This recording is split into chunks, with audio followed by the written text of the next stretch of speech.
Hello, everyone. We are live here tonight at the David Irie Foundation, episode 10 of Going to Bat with Team Irie. Thanks, everyone, for joining. You can watch these series on this Facebook, the foundation page. And also, if you want to see who's coming up next, we have schedules on here. And also, you can check us out on our foundation website, which is dif35.org. And hopefully sometime this year we'll have some events where we can actually get out and do some stuff. But we appreciate Mr. Doug Flynn coming on here tonight. Great friend, great guy. How you doing tonight, Doug? David, I am doing outstanding, my friend. And I'm like you. I can't wait till we get back out, get to hang out together. I miss my hugs. I'm a hugger, man. I miss those. Exactly. I'm with you. I'm the same way. I know that you came to the Diamond Dinner there a couple years ago, and you were working with or for a veterans kind of a foundation kind of cause there. Would you care to tell us a little bit about that if you're still doing that and stuff? Oh, yeah, still doing it. There's a couple of veterans groups that I work with. One's called Hope for the Warriors, and the other one's called USA Cares. And both of them kind of do different things within the military family all the way across the board. Uh, Johnny Bench and I got started with them uh, several years ago, and then we started becoming spokespersons and then helping them do some fundraising. But it's still very special because I know that I was able to fulfill a dream and do what I did because there were so many people that made sacrifices and gave up their time and a lot of them their life just so that I could have a chance to be a ball player. So it's just one of the ways to give back. And if you're ever looking to get involved, just go on you can find them on the web page at Hope for the Warriors or USA Cares. And believe me, they're organizations, and you've worked with a lot of them yourself, David. You know that they give close to 90% of the money goes right to where it's supposed to go. That's unheard of when it comes to nonprofits anymore. Exactly. And I remember you gave me the shirt, the glue. And Yeah, I mean, that's a pretty cool shirt right there. But you're getting also some more. exactly, but you're also busy with other things. I mean, you're on Kentucky Life. You broadcast a lot of the SEC games, and you also do a lot with the Cincinnati Reds. How do you have time to do anything else? Well, sometimes I wonder that myself, but I make time where I can go fish or play a little golf. But I enjoy those, it keeps your foot in the game a little bit. That's what I know. That's what I've done since I was 8 years old, was be around a ballpark and learn how to play ball. And so I enjoyed, and I'm very fortunate that Dick Gabriel and I get to do SEC Plus for University of Kentucky. The Reds, up until this year, I've been doing 12 to 15 to even 20 ball games a year on the radio. Um, and then the Kentucky Life, which has been just a real joy because I get to go around the state and lived here all my life, but I'm learning so much about it now. And I got a lot of friends that tell me I had no idea, and I said, "Well, that makes two of us." So we're learning a lot about the state, and then we did have a little show called Reds Weekly, but they went young on us and got rid of me and Mr. Picoro, so that gave me a little more free time to do some stuff. And also, the nickname, the glue. I'm going to come over here and I can't see the comments. I'm going to pop that up. But would you care to tell us where you got that nickname from and what it's all about? Well, it's a self-proclaimed and imposed nickname. We were at a banquet, and the last several years they've done statues at the university or at Cincinnati, and they did Bench and Morgan, Rose, Perez, and so I can't remember if it was Bench or Morgan statue, but they brought in the great eight, the starting eight players on the Big Red Machine. I was the MC of an event that was taking place on Friday before the Saturday unveiling of the statue. So I was having a little fun and introduced the starting lineup. They all got on stage, and I said, "Ladies and gentlemen," and I don't know why I thought about doing this, but it just seemed appropriate. Said, "There they are, the most overrated group of players in the history of the game." And everybody's kind of looking at me and going, "What in the world is he talking about?" And I said, "Well, in 1970, those guys were in the World Series and they got beat by Baltimore. In 1972, they were in the World Series. They got beat by Oakland. In '73, they were in the division. Didn't even make it out of the division because the Mets beat them. And I said, then 74, they disappeared. A little country boy from Kentucky makes the team in 75. They win the World Series. He comes back. They win again in 76. They trade him in 77. Don't win again. You do the math. So some guy in the back of the room hollers the glue. And I've always wanted to do something to raise money for the military. So we had these shirts made. It says the glue 1975-76 Doug Flynn. And all the proceeds, I buy the shirts, I sell them, or actually I have people donate money, and all the proceeds goes to military charities. So That's and I'm really having a ball. that's really great. And to get those shirts, can they go to their website, or how do they get a hold of them, or just like see you at events? Yeah, well, the best way is just to get in touch with me because I get them made out of Cincinnati. I got to have some more made.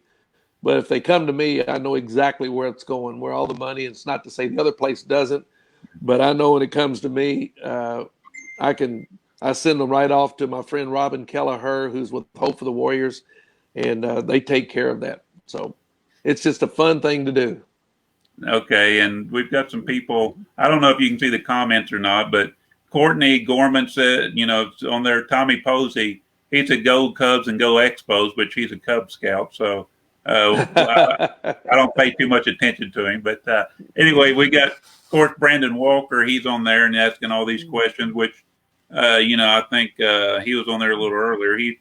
Which we kind of booted him off the show tonight. But boy, you did, man. You just kicked him right off of there. And he says, what's it like hosting his own TV show on KET? It is, I follow two really good guys, and Byron Crawford, and it was started the show years and years ago, and then Dave Shuffett had the show for 15 years. Byron did it 5, Dave had it for 15, and then I've done it now for 5.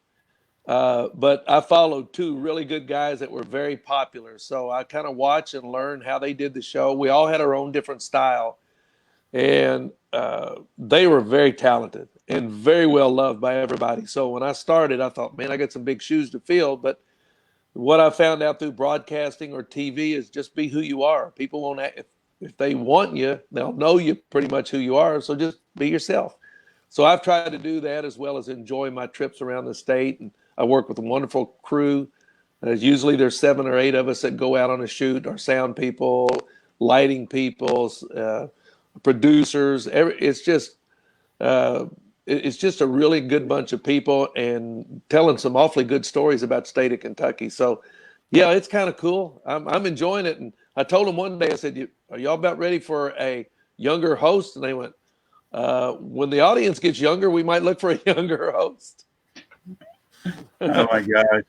And we've got Mike Doyle. He's on there, nicest hi gentleman. But you've got the Reds Rewind coming up this week with the 76 World Series, and it starts tomorrow night on Fox Sports Ohio. So I think it's pretty cool to have you on here tonight since you played, and was with the team during 75 and 76. So I think that's pretty cool. Yeah, it is. And, it's been good for a lot of us because I had never seen, a full game. I mean, I've seen a little 30-minute thing that takes you through all 4, 5, 6, 7 games that you play. But I never really saw them. So I'm sitting there watching and thinking, oh, yeah, I forgot about that. Or I forgot about this. So it's been a lot of fun to watch those. And I always thought I was a pretty good observer of the game because, believe me, in those days, I had some pretty good seats. Oh, yeah. And you had some real good seats. But it is fun to watch. And to see how loose we were in 76 is fun as opposed to 75. Exactly. And, I've talked to your dad when he was working with the Legends down there, and he actually let me wear his ring that you had, Alan Jackson, sorry. But he let me wear your ring.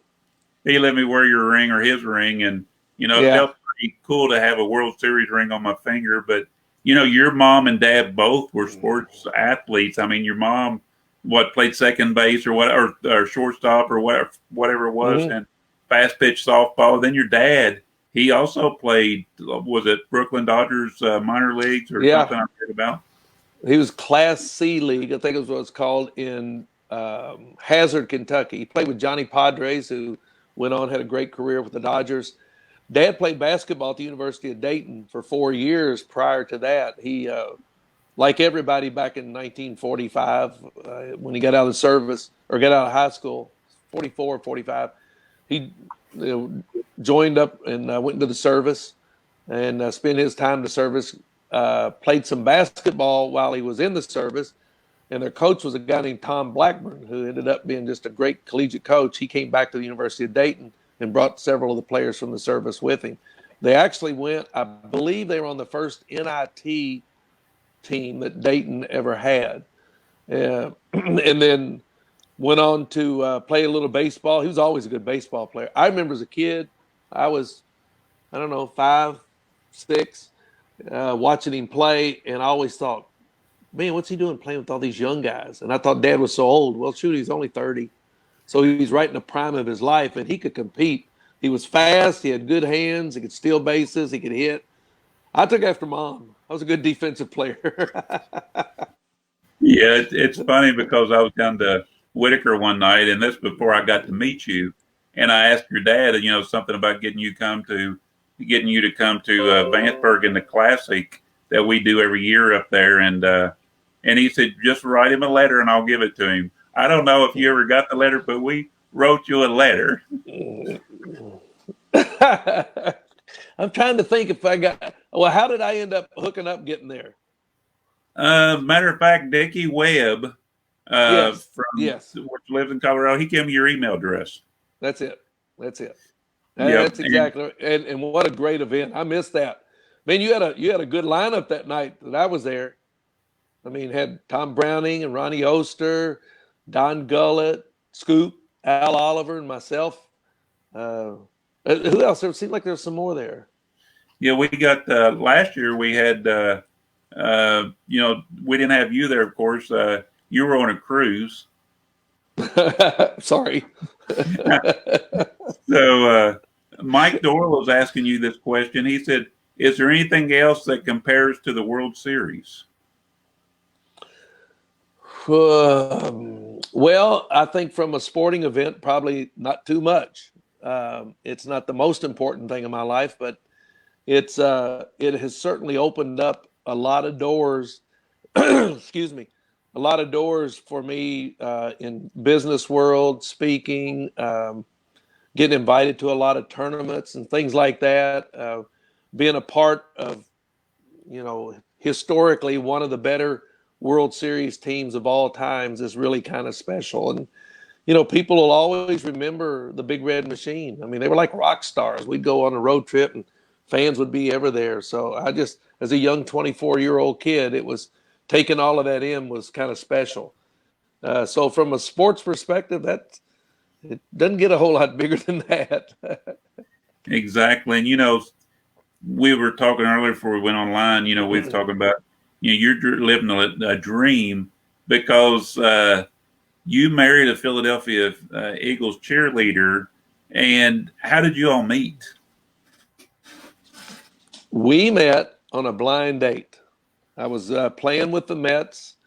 We were going to dinner in Philadelphia. I was going to Pete Rose, and I said, Pete, he was dating who later became his wife, Carol. And I said, Pete, won't you tell Carol to bring a friend along? Because when we would go eat, Pete and I would talk baseball, and Carol would just sit there. We really were very rude because we would just, Pete will talk baseball all the time. So I said, Pete, won't you tell Carol to bring a friend? Then if you and I get off on some tangent, then Carol will have somebody to talk to. So I get on first that night, and Pete says, I got good news and bad news. What's the bad news? He said, the girl coming tonight is engaged. And I said, I don't care. I wasn't looking for a date. I said, I can get my own date. And about that time, I got the hit and run. I said, Pete, I got to go to second base. What's the good news? And as I took off to go, he said, she looks good.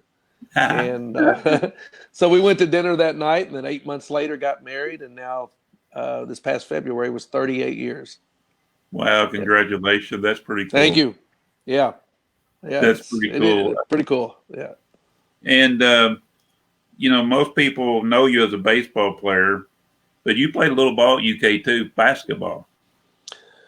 Well, the way that came about, they'd signed. I got out of high school, and to be truthful, David, I had no scholarship offers to play any sports anywhere. 5'8", 147 pounds. I wasn't that good, and I hadn't developed. So, as it turned out, UK had signed 5 scholarship guys. The guard that they had planned on being the point guard, who later became Joe B. Hall's son-in-law, was a guy named Rick Derrickson. Rick was an outstanding athlete. Well, over the summer, he signed to play with Cleveland. As a matter of fact, he was best man and roommates with Buddy Bell. They were best men in each other's wedding. Yeah. So Rick, now UK, they're getting ready to start school.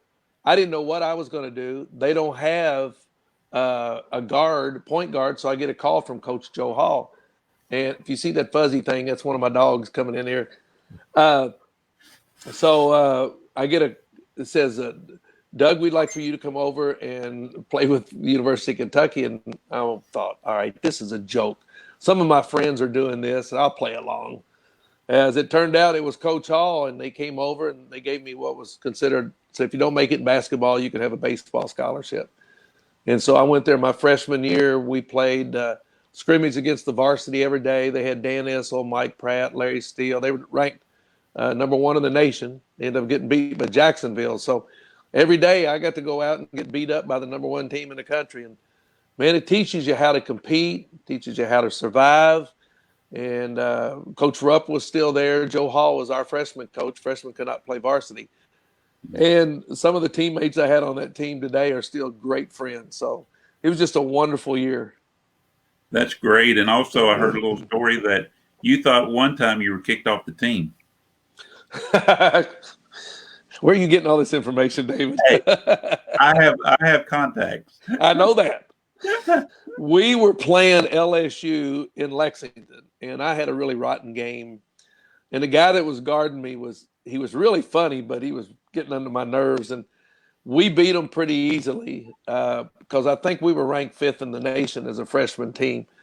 And that was because we had 6'11" Jim Andrews, who could average 33 a game, could have averaged 50 if I got him the ball more probably.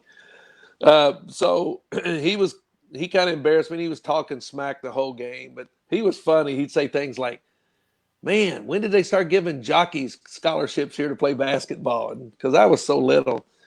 So anyway, we go down to LSU to play. We get off to a good start. We jump out 19-4, and I got 11 of our first 19 points. And now there's smack talk going back and forth and back and forth. So the ball's on the other side of the floor. I got my hand on him, and he keeps smacking it away, and I'm just kind of keeping contact with him. Next thing I know, boy, he just, bam, hits me upside the jaw. And when he did, I went back, and I happened to have my hand on his jersey, and it just kind of brought me right back to him. When we did, I smoked him, and we went to the ground, and Coach Hall screaming. Nobody saw him hit me. They only saw me go back at him. So they kicked us both out of the game. Coach Rupp comes in and just berates me.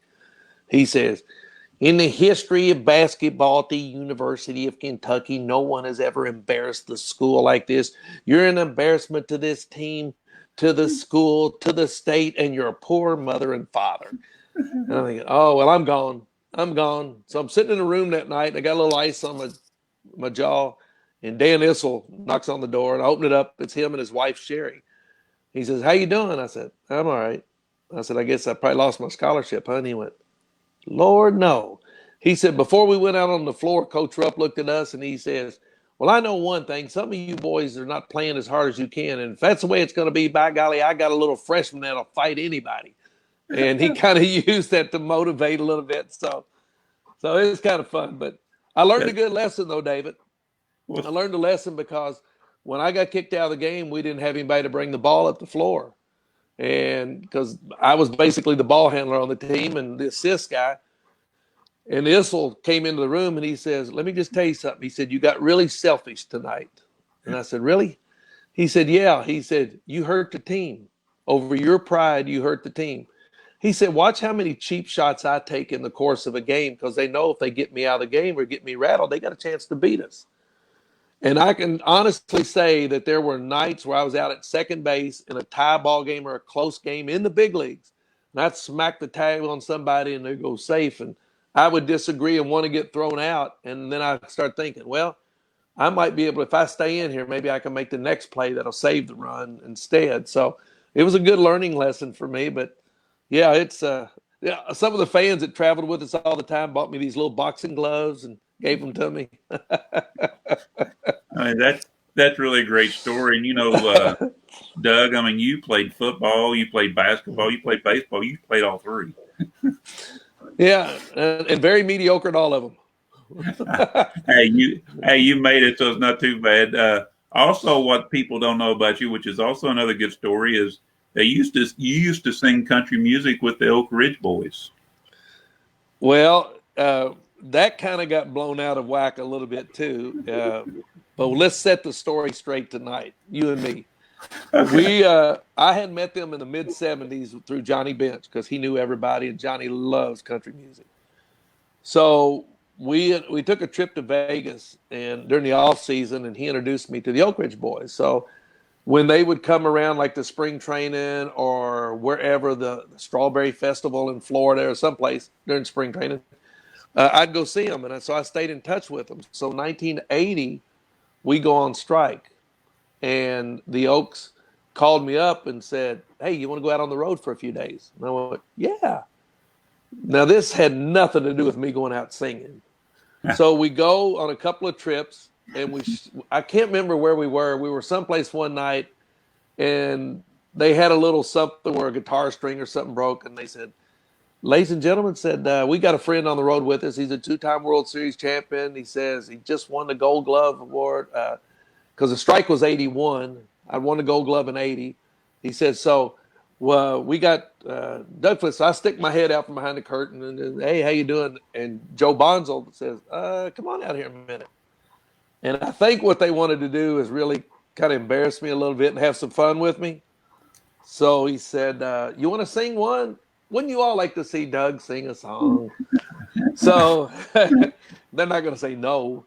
So I said, "Well, I know pretty much all of your all songs." And I think his words after that were, "No, you'll not ruin any of our songs. We'll pick one by somebody else." So they picked out like, "Hey, good looking." So There they you start off with the chorus, "Hey, good looking," and they get to the first verse, and they all say, "Take it, Doug." go. So I just said, "I got a hot rod Ford and a $2 bill." So I just went ahead with it, and we had some great fun with it and got to do it. And they've remained dear friends all of these years. Them, the Gatlin brothers. I love music with harmony, and they're Yeah. just great people. Really good people. Matter of fact, when I was with Texas briefly, we had a rain out, and the Oak Ridge boys were there, came over to the ball game, and we had a rain out, and it's like 1 o'clock in the morning. They start the game back up, and up in the very top in one of the owner's suites, it's the Oak Ridge boys. They'd stayed for the game and watch us play. They're just classy, dear friends.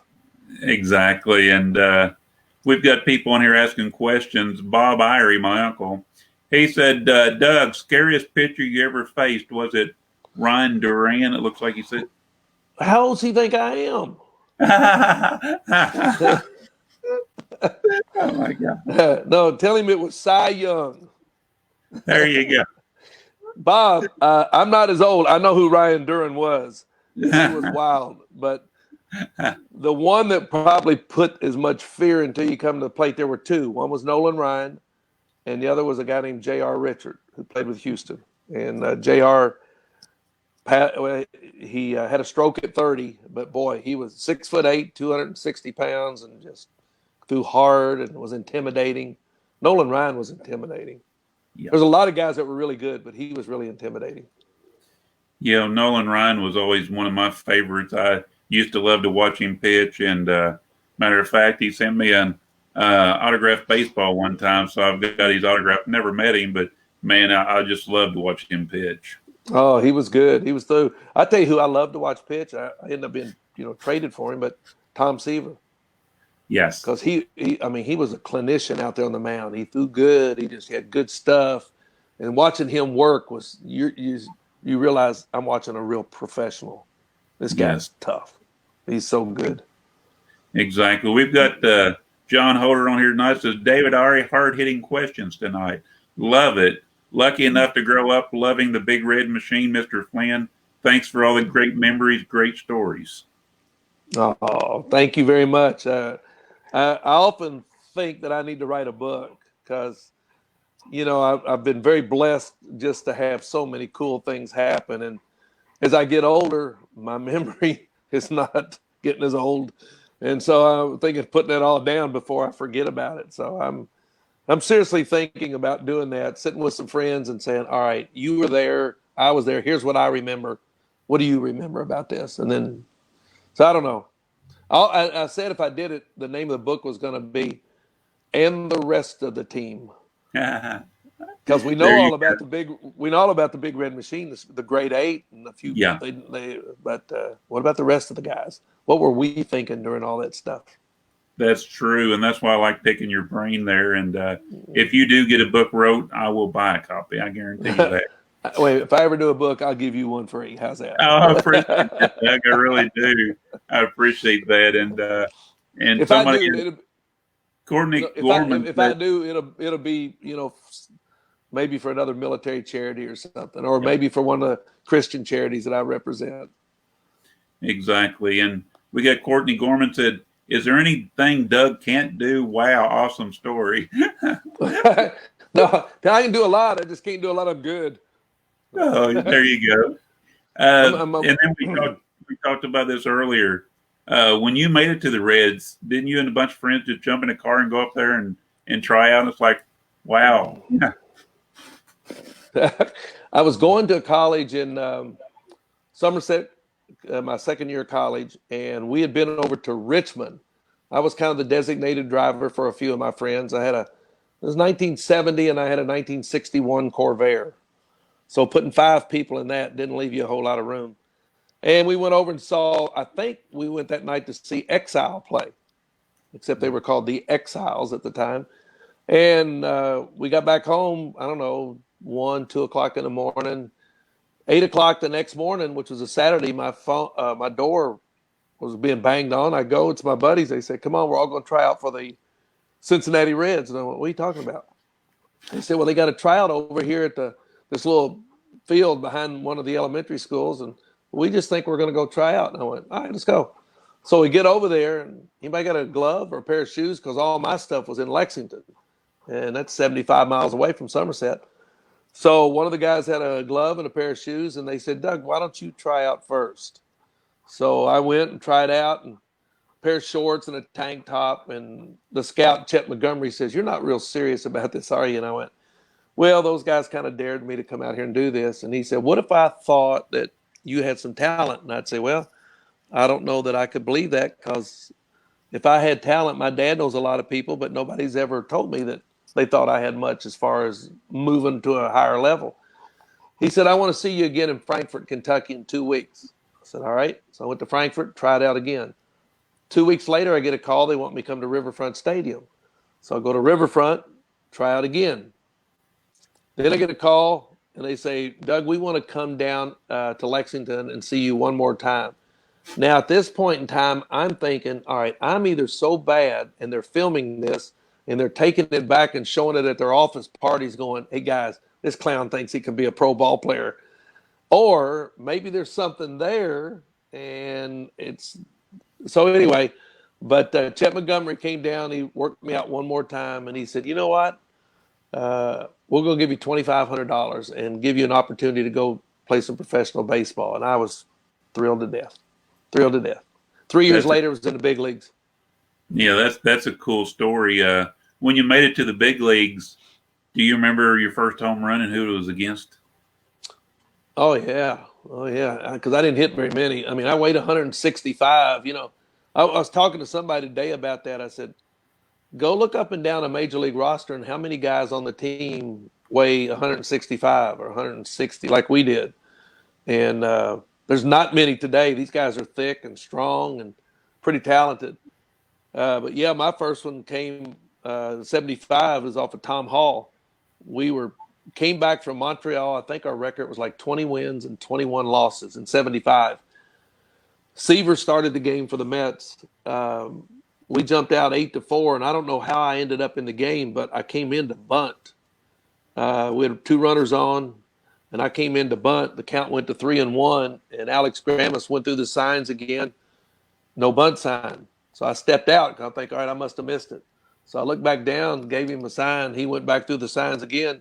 All right, it's got swinging. So I hit a 3-1 pitch off of Tom Hall for my first home run. We won 11-4 that night, and I believe that started our streak of 41 wins out of the next 50 games. Wow. And it was my All-Star game. We were rolling. Yeah. Tom Hall, Bob already put Tom Hall the Blade. The Blade, yeah. Nice man. Nice man. Yeah, Bob also said Exall. No wonder Doug could kiss the ball all over. That's good. So in 1980, you played. You'd be with the Mets. Mets in 1980, right? I went to the Mets in '77 and in the Seaver trade, Tom Seaver trade. Me, Stevie Henderson, Dan Norman, Pat Zachary.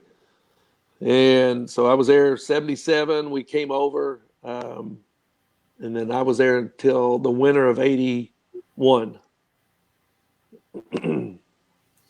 Yeah, and then in '80, you also was the NL Player of the Week. You batted .419, and you also hit 3 triples in one game, which back then tied the record. And you, of course, you won the Gold Glove. That was in '80. I mean, how impressive is that? Yeah, that's kind of wild. It's still 3 triples in a game. It's still the record. I think there's been probably 25 or 30 of us that have done it. But I remember when I did it, the last 2 have done it before me was Ernie Banks. Okay. But like Herm Winningham has done it. And we laugh and talk about it all the time. He said, you got a lot more publicity for yours. I said, that's because they didn't expect me to do it.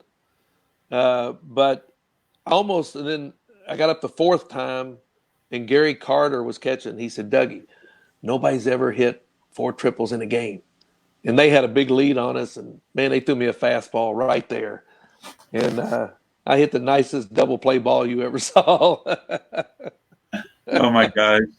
And, Brandon was talking here, we were talking about your trade, and I was telling him the story you was telling us about Pete Rose broke the news to you and about the Tom Seaver trade, and you asked him if you were traded straight up.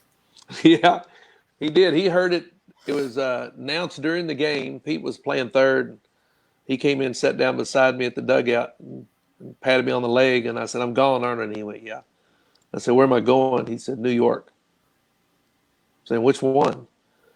He said, you're going to the Mets. I'm thinking, all right, who they got playing short and second? Yeah, Buddy Harrelson, Felix Mion. Uh-oh. Who for? He said, you're going for Tom Seaver. And I sarcastically said, straight up? He said, not hardly. And so, yeah, but, I talked about that today on a New York station a little bit. It gave me a chance to be an everyday ball player. The same with Steve Henderson. Zach was an outstanding pitcher at the time. And then Danny Norman's the only one that didn't quite make it, a really good ball player. But, it's just tough once you get there to make it and stay there. So, but it gave us a chance to be everyday players. And, that's why you play the game, because you want to play. I love being a part of the Reds. And I learned so much about how to play. And then when given the chance, was able to play a little bit. So I enjoyed that.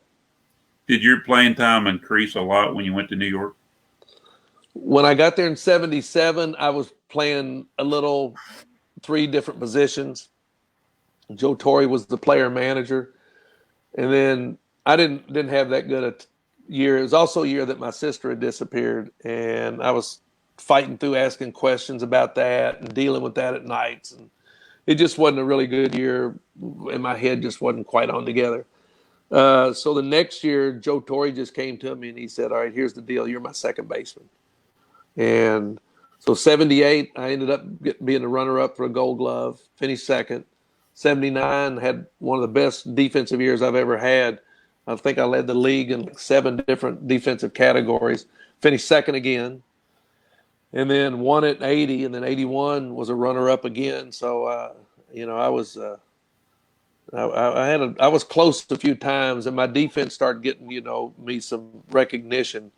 Um, and I really credit Joe Torre because he gave me an opportunity to play. It was kind of weird though, because '80 when I win the Gold Glove, I go back in 1981, and Joe came to me in spring training and he said, "All right, I know you just won a Gold Glove," and he said, "You're the best second baseman I've ever seen, but you're starting at shortstop." And I said, "All right, that's fine." He says, "Well, I mean, are you okay?" And I went, "Well, sure."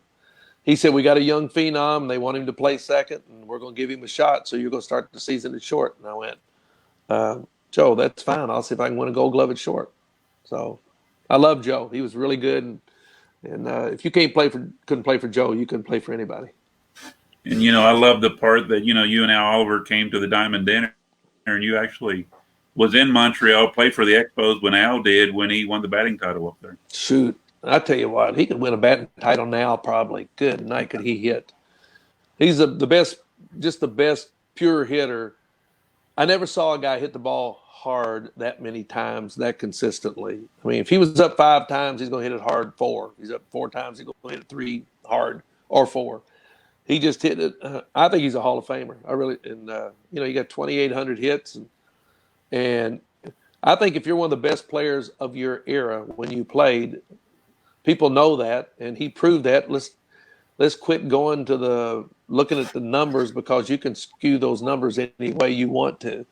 And I know when Washington won, when we talk about all this analytics and stuff now, which I'm not a big fan of, Yeah. but I remember that the general manager for Washington said, when you can no longer evaluate, then you begin to measure.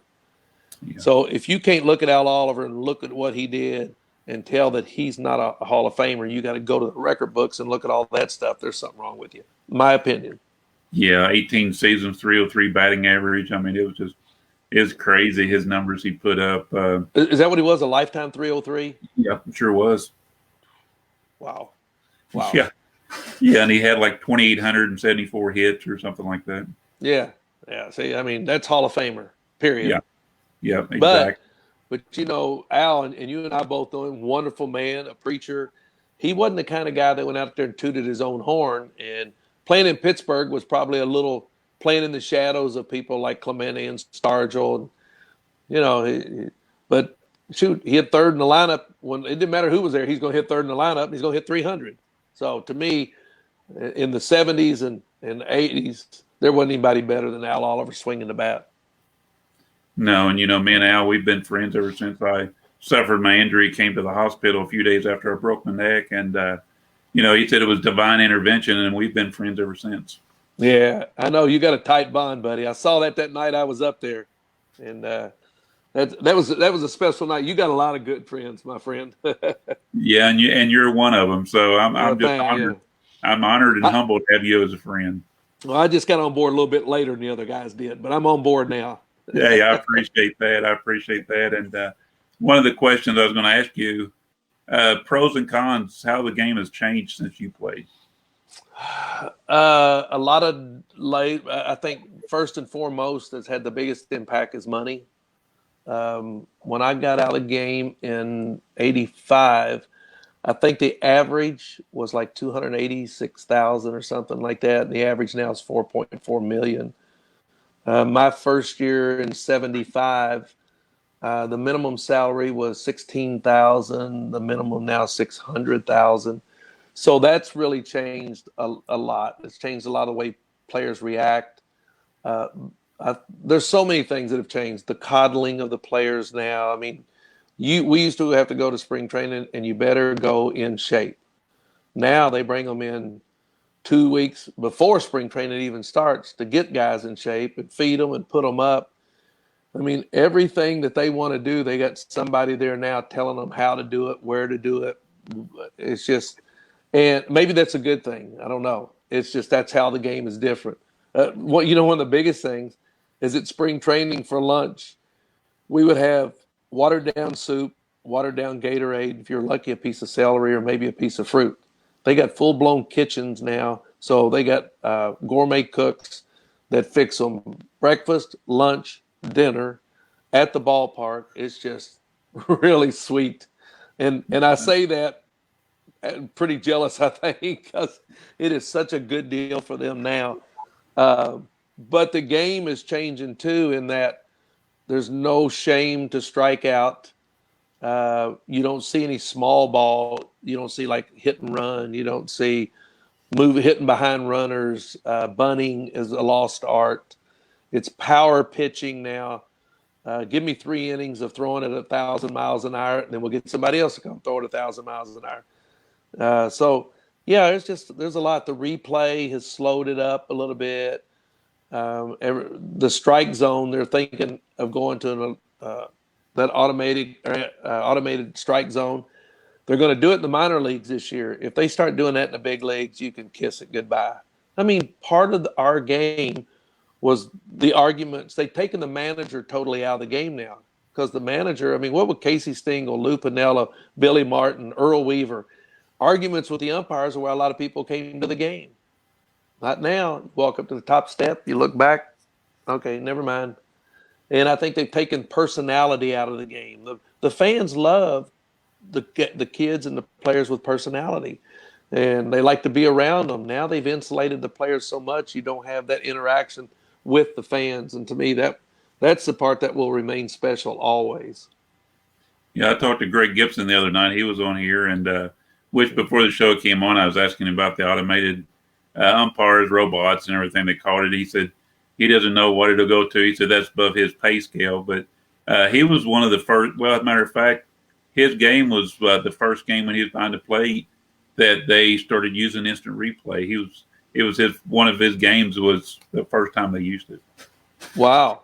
Well, I'd say there's a place for it, but not every stinking play. And it's got into college basketball and football and everything too. So, and everyone says, well, wouldn't you like to get it right? Well, I don't know. This game has survived for 150 years where your umpires were getting it right 99% of the time. Yeah. And I always felt like if I can't field 1,000 or hit 1,000, why do I expect an umpire to be able to do his job at 1,000% or 100%? So I just think it's part of the game.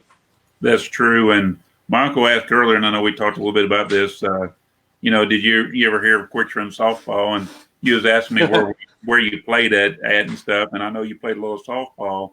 And Doug, and we've got Kevin Gray here, Beechwood, the varsity coach up there. He said Doug could also play some serious softball. Don't hit the ball in the 6-hole. I saw him play a few times at Rumpke Park. Oh yeah. That's one of my first or second tournaments was at Rumpke.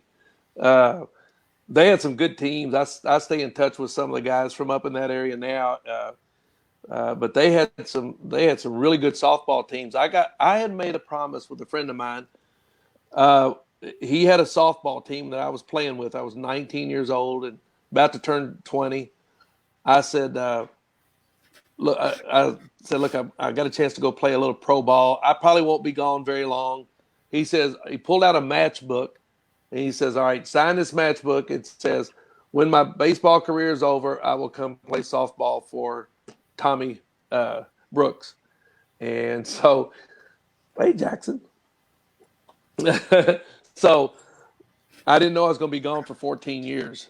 Yeah. So I get home. I'm 35 years old, I think. I get home, phone rings. Well, you ready? Ready for what?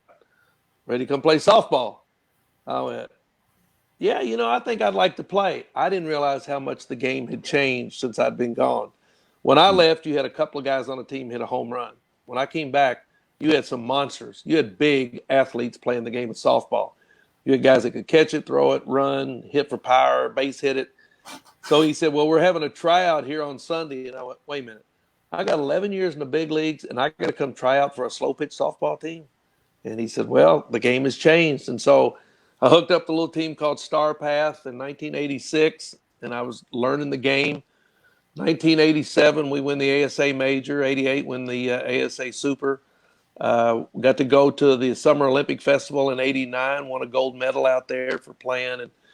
And I'm just through social media getting back in touch with a lot of the guys that I played with and against. Really some good ball players that could just kill it. And so I loved it. My mom, she hated it. I can't believe you come over and play a silly slow pitch game. Mom, they don't throw sliders in slow pitch, so I'm okay. Exactly. And Bob, you'll have to tell me Excuse me. where you played against Jack, because I know you asked me earlier if you played against Quick Run, and I remember Bob and all I'm talking about it, so he have to comment over here and tell me. But he said, "Hey, Doug, could you imagine what the Cardinals would have done with Billy Hamilton's speed? Crazy that he couldn't bunt. Cardinals have everybody bunt in their minor leagues." If I this is funny you should say that because one of my dearest friends is Brett Butler, who's one of the best bunters I ever saw, next to Rod Carew, maybe. Brett would get 30 bunt base hits a year. And he lives in Arizona. And I sent a little letter to the Reds, says, why don't you have Brett come over here every morning and take Billy out there and just work? Well, we've got somebody working with him. Well, you've got a right-handed hitter working with him. Brett was a left-handed hitter. So that's where Billy needs to do it to really showcase his speed. They never did it. He never learned to bunt. And I don't know if he's still in the game now. Yeah, I haven't heard anything if he's still in the game or not. And Bob asked earlier if you remember Ronnie Lyons at UK. I know you said he was like a year behind you, I think. And when I played ball against him, softball, though. Okay. Yeah, he was a really good softball player. He had quickness, played the infield. He could hit. He could really run. Ronnie and I became really good friends. He just good people. And, man, you talk for a guy his size, what an athlete. He could shoot it. But he was a really good little softball player. And he played for quite a few years with, I think their team was called Woods Lumber Company, something like that, out of Maysville, Mason County or something. But they were really, really good team. And he was a good player. Yeah, I miss Ronnie. I haven't seen Ronnie in a long time. Wow. And then Bob asked, of course, this is going to come from Bob. He has a bluegrass music show every Thursday here in Vanceburg from 7 to 9 on the radio station. He said, do you like bluegrass music? And did anybody ever play bluegrass music in the clubhouse? No. We played a lot of country music. I don't know if anybody played much bluegrass. I love bluegrass, so I mean, I've always liked Ricky Skaggs. Yeah. But I remember the first time when I came home in the off season, and I went over to Winchester, and they had a little band playing over there, and they had J.P. Pennington from Exile, Larry Cordell, great bluegrass, wrote Highway 40 Blues and a bunch of other stuff. And he put this little all-star band together. And I thought, dadgum, these guys are all good together. Why aren't they a band? Well, they'd all come from sort of different genres. Exile was rock to country. Larry was more bluegrass. But together, man, they had it going on. So, and I listen, Channel 62 on my Sirius radio, I listen to bluegrass music as much as I do gospel music or country music now. I love it. Absolutely love it. Exactly. We've got a few more questions here so we can get to go. But it says, what was some funny teammates and what made them funny? Like, who are some of your funny teammates that you can remember? Pat Zachary. Zach was funny, always funny, and still is. He's as funny as anything. Yeah, he was funny. The Reds, Daryl Cheney. Daryl was wonderful. He's a guy that was a shortstop before Concepcion took the job. And then Daryl was a utility guy before I took that job. But he was a mentor to me, a dear friend, and was a clown. He was funny as he could be. Who do we have in New York? Well, Zach was in New York. Yeah. And there's a difference between funny and nuts. We had a lot of them that were nuts, but funny. Yeah. Kuzman is a funny guy. Jerry Kuzman is a real funny guy. Exactly. And another question Bob asked earlier: did Sparky treat the stars differently than the other players? He acts like he's got some inside knowledge on that. And he knows the answer, and you probably know the answer too, David. No, he didn't talk to us much. I think he felt like that we needed to earn the right to have his full attention like he gave to the big boys. And I can understand that. So it wasn't a big deal. But, he expected us. He would not have kept you on that ball club if he didn't think you couldn't do what he needed you to do. And so you knew that. He had George Sugar and Alex Grammas and Russ Nixon and those guys that would keep us. And, we call ourselves the turds. If you weren't a regular player, we call ourselves turds.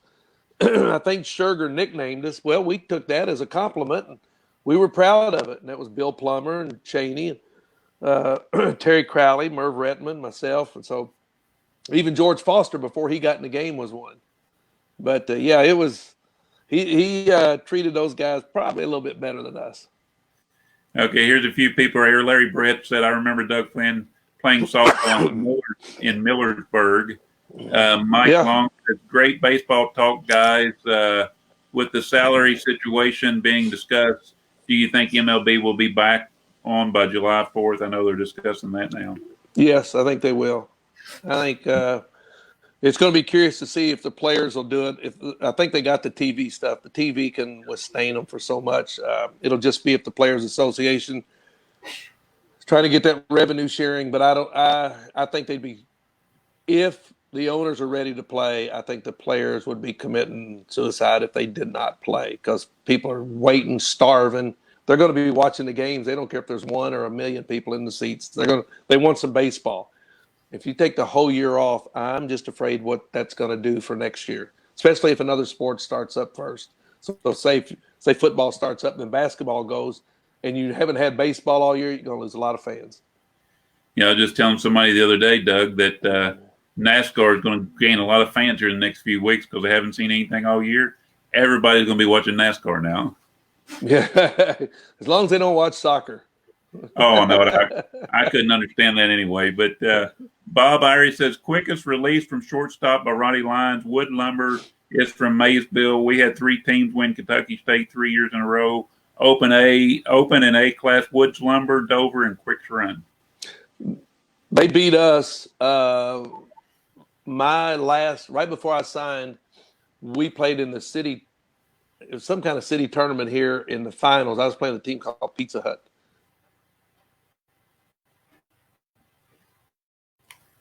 And we played against Wood Lumber, and they beat us. And Ronnie got the MVP. He had just signed to come to the University of Kentucky, and he's such a good guy. He came over to me. He says, "You know what? I didn't really deserve this." I said, "Ronnie, it's just a piece of hardware." I said, "You're a really good player," and I said, "And I hope you have 4 more great years here at UK." But he was just a good player. I love anybody that was that size that could compete at that level.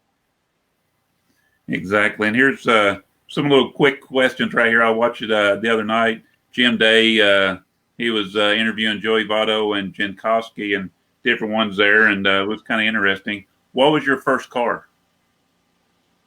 The 61 Corvair, and that was my second year in college.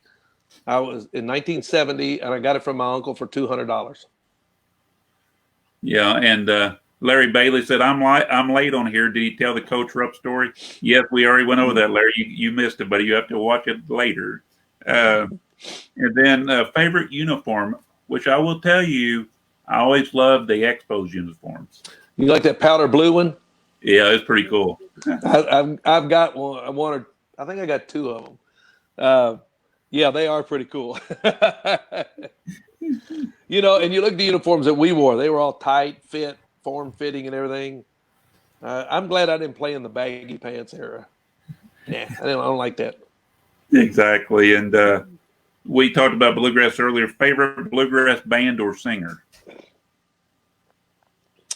Well, I sang locally with a guy by the name of Greg Austin, and he had the Greg Austin band. But I love the Oaks. I love the Gatlin Brothers. I love Exile, Gaither Vocal Band. Love Guy Penrod, who can sing. Gary Morris. They're just I got a lot of local favorites. I like Dylan Dixon, D. Vincent Williams. So there's just there's a lot of them that I like, and sometimes I'm just in a different mood, so I just shake it up a little. Exactly, nothing wrong with that.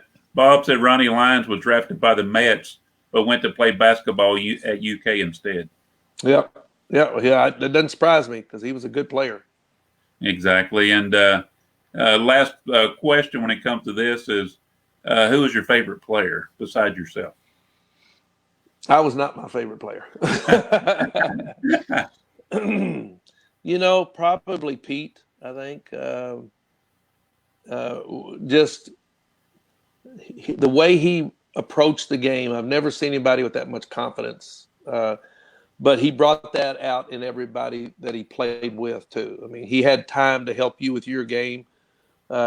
He would stay extra with you. He could make you laugh. He could make you relax.